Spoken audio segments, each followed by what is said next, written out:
Next is the Gram Panchayat. Every village panchayat is divided into wards, that is smaller area. So every village panchayat, they are divided into various wards, or they are known as smaller areas. Each ward elect a representative who is known as the ward member Panch. So every ward, they elect their own representative and they are known as ward member or Panch. The Sarpanch and the ward members or the Panch forms the Gram Panchayat. So all the Sarpanch, the one Sarpanch and all the ward members or the Panch, they together they form the Gram Panchayat. Gram Panchayat members are elected for a period of 5 years. So their elected period is for 5 years. Seats are reserved for members of the scheduled caste and scheduled tribes. So certain reservation system are also fixed for the scheduled caste and scheduled tribes category. 50% of the total number of seats are reserved for women. So 50% of the seats are reserved for the women category. The Gram Panchayat has a secretary who is also the secretary of the Gram Sabha. So even the Gram Panchayat, they has a secretary and who is also the secretary of the Gram Sabha. He is not elected but is appointed by the government. So the secretary are appointed by the government of India.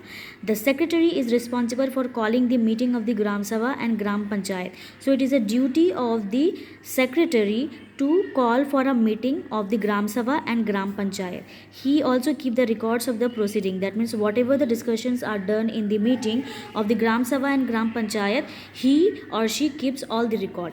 Now the functions of the Gram Panchayat. The Gram Panchayat has the following functions: providing basic amenities such as clean drinking water and sanitation facilities to the villagers. So it is a duty of the Gram Panchayat to provide certain clean drinking water and proper sanitation facilities to all the villagers, maintaining well tanks and pumps. So in a village, the Gram Panchayat is they have the responsibility to maintain the wells, tanks and pump system, collecting tax and fees. So the Gram Panchayat collect tax and fees from the local people, maintaining healthcare centers and providing basic healthcare facilities to the people. So they maintain a healthcare centers and they also provide a basic healthcare facilities to the people, so that if they have any problem related to any diseases, they can be cure. Constructing and maintaining roads, street light, etc. So the Gram Panchayat is responsible for constructing and maintaining the roads and even to implement street lights in the villages. Maintaining records of births and death in the village. So they keep and record of the births and death taking place in a village.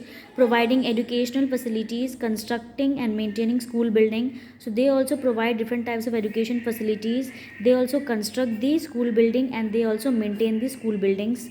Looking over the buying and selling of village properties. So they always keep a look over the which property should be added in the village area and which property they can sell, especially in the village.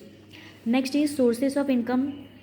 To perform all its function, the Gram Panchayat get grants from the state government. So to perform all its function which we have discussed over here, the Gram Panchayat get grants, that is money from the state government. It also imposes taxes on houses, shop and farms in the village and gets a share from the sale of cattle and property in the village. So how they get the source of income? One is they get the money from the state government. Another source is they impose taxes on the house, shops and farm in the villages. From there they get the income, and they also get a share from the sale of a cattle and property in a village.